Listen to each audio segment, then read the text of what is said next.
বুঢ়ীদিহিং মৌজাটোৰ অন্তৰ্গত 6খন পঞ্চায়তৰ ভিতৰত কিবা কৰি ইয়াতে যিটো উন্নয়ন খণ্ড ব্লক ডেভেলপমেণ্ট অফিচটো ইয়াতে কৰিব লাগে বুলি ইয়াতে জনগণে একত্ৰিত হৈ এই কথা বতৰাবিলাক আলোচনা বিলোচনাৰ মাধ্যমেৰে এটা দাবী দাবা সোনকালে এই উপায়ুক্তৰ কাৰ্যালয়ে হওক বা সুৰেন ফুকনৰ পদূলিলৈকে গৈ তেওঁক হাতে হাতে দি দাবীটো উঠাবৰ কাৰণে ইয়াতে আলোচনা এটা হৈ আছে। খুব সোনকালে আমাৰ মানুহখিনিক প্ৰতি বছৰেই প্ৰতাৰিত হৈ থাকে, দশক ধৰি প্ৰতাৰিত হৈ আছে। বুঢ়ীদিহিং অঞ্চলটো অনগ্ৰহৰ, বুঢ়ীদিহিং অঞ্চলটো যে পিছপৰা, এই কথা বতৰাবিলাক বিধানসভাৰ মজিয়াটো সুৰেন ফুকন ডাঙৰীয়াই সন্মানেৰে কথা বতৰাবিলাক তাতে ৰাখিছোঁ বুলি কৈ এই শব্দবিলাক ইউজ কৰিব লগা হৈছে। তাৰ পৰা পৰিত্ৰাণ পোৱাৰ এটাই মাত্ৰ কৌশল আছে, এটাই মাত্ৰ এটা পথ আছে। সেই পথটো হৈছে এই অঞ্চলটোত নাই উপজিলা কাৰ্যালয় নতুবা যিটো উন্নয়ন খণ্ড, এই দুয়োটাৰ কোনোবা এটা অফিচ ইয়াতে হোৱাটো খুব জৰুৰী।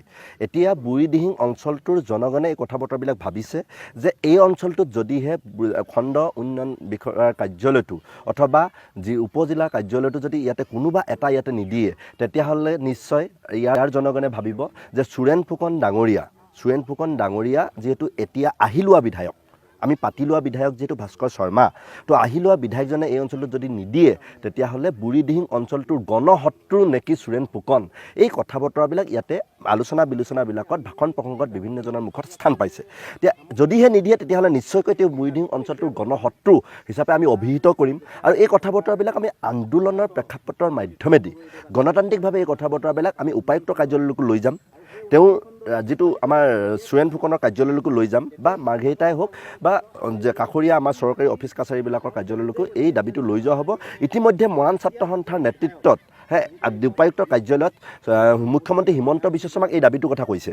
এই দাবীটোৰ জৰিয়তে এটা কথা কৈছে যে বুঢ়ীদিহিঙৰ 6খন পঞ্চায়তৰ ভিতৰত কোনোবা এঠাইত আমাৰ খণ্ড উন্নয়ন বিষয়াৰ কাৰ্যালয়টো অথবা উপজিলা কাৰ্যালয়টো দিব লাগে বুলি কোৱাৰ পিছত মুখ্যমন্ত্ৰীয়ে কৈ গৈছে যে ইয়াৰ 6টা পঞ্চায়তৰ মিডল প্লেচত সংগঠনৰ নেতৃবৃন্দৰ সৈতে কথা বতৰা পাতি প্লেচ এটা ঠিক কৰি দিব লাগে।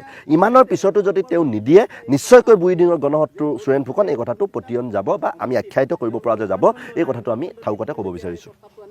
এই সভাৰ দ্বাৰাই আমাৰ এগৰাকী গোটৰ সদস্য হিচাপে আমি বুঢ়ীদিহিঙতে আমি উন্নয়ন খণ্ডটো বিচাৰিছোঁ। যিহেতু যেতিয়াৰ পৰা আমি শুনিছোঁ টিংৰাইত ব্লকটো হ'ব বুলি, তেতিয়াৰ পৰা আমাৰ অলপ অসুবিধা হৈছে, কাৰণ যিহেতু আমি গোটৰ বিভিন্ন কামত আমি ব্লকলৈ অহা যোৱা কৰিব লাগে।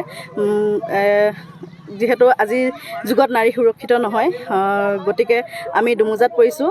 টিংৰাইত আমাৰ কাকপথাৰলৈ যাবৰ কাৰণেই আমাৰ অসুবিধা হয়, তো কাকপথাৰত যেনে তেনে আমি এডজাষ্ট কৰি লৈছিলোঁ। তাৰপিছত যদি আকৌ আমাৰ টিংৰাইত দিব লগা হয় আমি বহুতখিনি সমস্যাৰ সন্মুখীন হ'ম বা হ'ব। সেইহেতুকে আমি আমাৰ সুবিধাৰ কাৰণে আমাৰ মহিলাসকলৰ কাৰণে যাতে আমাৰ বুঢ়ীদিহিং অঞ্চলতে আমাক কাকপথাৰ ব্লক আমাৰ টিংৰাই ব্লকটো নহয় কিনি আমাৰ বুঢ়ীদিহিং অঞ্চলত যিটো ব্লক হ'ব লাগে আমাৰ বুঢ়ীদিহিঙতে আমি গোটৰ মহিলাসকলে দাবী উত্থাপন কৰিছোঁ। আমাক সহায় সহযোগিতা কৰিব বুলি আমাৰ সুৰেন ফুকন ডাঙৰীয়াই আৰু মুখ্যমন্ত্ৰী ডাঙৰীয়াই আমাক সহায় সহযোগ কৰিব আৰু মহিলাসকলৰ মুখলৈ চাই হ'লেও যাতে আমাক বুঢ়ীদিহিং অঞ্চলৰ যিকোনো ঠাইত হ'লেও আমাক যাতে ব্লকটো নিৰ্মাণ কৰি দিয়ে, আমাক সহায় সহযোগিতা কৰে যেন।